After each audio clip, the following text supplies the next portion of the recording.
반갑습니다. 성도 여러분, 8월 6일 화요일 부산진 오늘의 묵상입니다. 오늘 저희가 함께 나누실 말씀은 예레미야 46장 13절부터 28절까지의 말씀입니다. 바벨론의 느부갓네살 왕이 와서 애굽 땅을 칠 일에 대하여 선지자 예레미야에게 이르신 여호와의 말씀이라. 너희는 애굽에 선포하며 믹돌과 놉과 다바네스에 선포하여 말하기를 너희는 굳건히 서서 준비하라. 내 사방이 칼에 삼키오느니라. 너희 장사들이 쓰러지면 어찌함이냐. 그들이 서지 못함은 여호와께서 그들을 몰아내신 까닭이니라. 그가 많은 사람을 넘어지게 하심에 사람이 사람 위에 엎드러지며 이르되 일어나라. 우리가 포악한 칼을 피하여 우리 민족에게로 우리 고향으로 돌아가자 하로다. 그들이 그곳에 부르짖기를 애굽의 바로 왕이 망하였도다. 그가 기회를 놓쳤도다. 만군의 여호와라 일컫는 왕이 이르시되 나의 삶으로 맹세하노니 그가 과연 산들 중에 다볼같이 해변의 갈멜같이 오리라. 애굽에 사는 딸이여 너는 너를 위하여 포로의 짐을 꾸리라. 노비 황무하며 불에 타서 주민이 없을 것임이라. 애굽은 심히 아름다운 암송아지일지라도 북으로부터 새파리 떼가 줄곧 오리라. 또 그 중에 고용꾼은 살찐 송아지 같아서 돌이켜 함께 도망하고 서지 못하였나니 재난의 날이 이르렀고 벌 받는 때가 왔음이라. 애굽의 소리가 뱀의 소리 같으니 이는 그들의 군대가 벌목하는 자 같이 도끼를 가지고 올 것임이라. 여호와의 말씀이니라. 그들이 황충보다 많아서 셀 수 없으므로 조사할 수 없는 그의 수풀을 찍을 것이라. 딸 애굽이 수치를 당하여 북쪽 백성의 손에 붙임을 당하리로다. 만군의 여호와 이스라엘 하나님께서 말씀하시니라. 보라, 내가 노예 아몬과 바로와 애굽과 애굽 신들과 왕들 곧 바로와 및 그를 의지하는 자들을 벌할 것이라. 내가 그들의 생명을 노리는 자의 손 곧 바벨론의 느부갓네살 왕의 손과 그 종들의 손에 넘기리라. 그럴지라도 그 후에는 그 땅이 이전같이 사람 살 곳이 되리라. 여호와의 말씀이니라. 내 종 야곱아 두려워하지 말라. 이스라엘아 놀라지 말라. 보라, 내가 너를 먼 곳에서 구원하며 내 자손을 포로된 땅에서 구원하리니 야곱이 돌아와서 평안하며 걱정 없이 살게 될 것이라. 그를 두렵게 할 자 없으리라. 여호와의 말씀이니라. 내 종 야곱아 내가 너와 함께 있나니 두려워하지 말라. 내가 너를 흩었던 그 나라들은 다 멸할지라도 너는 사라지지 아니하리라. 내가 너를 법도대로 징계할 것이요 결코 무죄한 자로 여기지 아니하리라. 시니라. 아멘. 예레미야 45장 1절에 유다의 요시야 왕의 아들 여호야김 넷째 해라고 기록되어져 있습니다. 여호야김 넷째 해는 주전 605년부터 604년경으로 바벨론 왕 나부폴라사르가 죽고 우리가 잘 아는 느부갓네살이 왕으로 즉위한 때입니다. 이때 하나님께서는 예레미야에게 말씀을 주십니다. 우리가 선지서를 통해 알 수 있는 것은 고대 근동 지역에서 일어나고 있는 일들이 사람에 의해 이루어져 가고 있는 것이 아니라 하나님께서 모든 것을 주관하시고 하나님의 계획 속에 움직여 가고 있다라는 것입니다. 오늘날도 마찬가지입니다. 하나님을 모르는 사람들은 미국이, 러시아가, 중국이, 일본이, 북한이 운영되어져 가는 것을 국가 간의 정책, 교섭, 군사력에 의해 사람에 의해 운영되어져 있다라고 말합니다. 그래서 힘이 강한 나라를 잘 의지해야 한다라고 말합니다. 그런데 그리스도인이 그렇게 말하면 안 됩니다. 그리스도인은 오직 하나님을 의지하는 자들입니다. 그래서 하나님께서 이 세상을 어떻게 움직여 나가시는지를 발견해 나가야 합니다.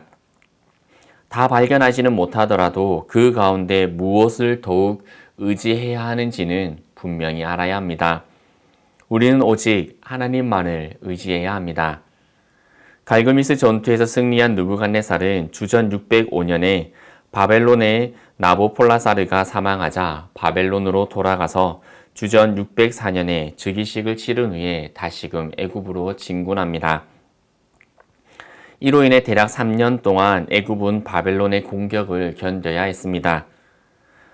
아수르의 세력이 약해진 틈을 타 애굽은 지중해 동편에서 자신의 세력을 확장하고 있었습니다. 친애굽 정책을 펼쳤던 국가들도 있었습니다. 하지만 그들은 곧 바벨론의 침략에 힘에 굴복하고 맙니다. 비록 바벨론은 애굽을 정복하지는 못했지만 애굽이 지중해 동편을 넘보지 못하는 데는 성공합니다.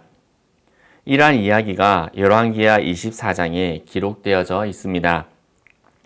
애굽은 바벨론의 세력을 극복하지 못했고 오랫동안 자신들의 땅에서만 머물러야 했습니다.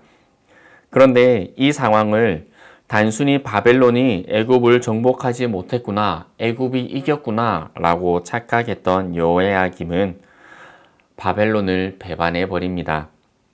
이러한 여호야김의 결정은 바벨론이 예루살렘으로 진격하게 되는 빌미를 제공하게 되고 결국 주전 597년에 여호야김과 신하들이 바벨론의 포로로 끌려가게 됩니다. 갈그미스의 참패는 애굽 패망의 서곡에 불과했습니다. 하나님께서 이스라엘로 하여금 바벨론을 의지하라고 하신 이유는 하나님께서 바벨론을 사용하셔서 애굽의 신들과 애굽을 의지하는 자들을 벌하고자 하셨던 도구였기 때문입니다. 이런 하나님의 심판은 애굽인들에게만 국한되지 않고 그들이 고용한 용병들 그리고 하나님을 버리고 애굽의 그늘에 정착하려고 했던 유다 백성들에게까지 미칩니다. 애굽의 패망은 헛된 신들을 의지하는 세상에 대한 심판이었습니다. 아직도 버리지 못한 헛된 욕망, 헛된 우상, 헛된 기대가 우리에게 있지는 않습니까? 하나님 대신 의지하는 것은 우리를 우상 숭배라는 죄에 빠뜨릴 뿐 위험에 빠진 우리를 건져내지 못합니다. 그렇기에 애굽의 운명은 바벨론 손에 달려있는 것이 아니라 하나님의 손에 달려 있습니다. 바벨론을 불러 애굽을 심판하시는 것도 하나님의 결정이고 애굽을 다시 회복하여 사람이 살 땅이 되게 하시는 것도 하나님의 결정하심입니다. 열국에 대한 심판은 하나님만이 전지전능한 주권자임을 알게 합니다. 그러니 지금 이 시대의 진정한 패권자는 강대국도 권력자도 부자도 군사도 핵을 보유하는 것도 아니라고 그리스도인들은 당당하게 말할 수 있어야 합니다. 우리가 정말 그리스도인이라면 그렇게 말해야 합니다. 이러한 역사의 운행 가운데서 하나님께서는 우상을 숭배하는 이방 국가들은 다 멸해도 하나님의 백성들만은 살려주시겠다라고 말씀해 주십니다. 애굽의 회복만이 아니라 이스라엘의 구원도 함께 약속해 주십니다. 특별히 애굽이 회복됨에 이스라엘이 회복됨에 방해가 되지 않을 네 나라였던 애굽, 모압, 암몬, 엘람의 회복을 제시하시는 것은 하나님의 백성을 향한 하나님의 사랑이 얼마나 특별한지를 보여주고 있습니다.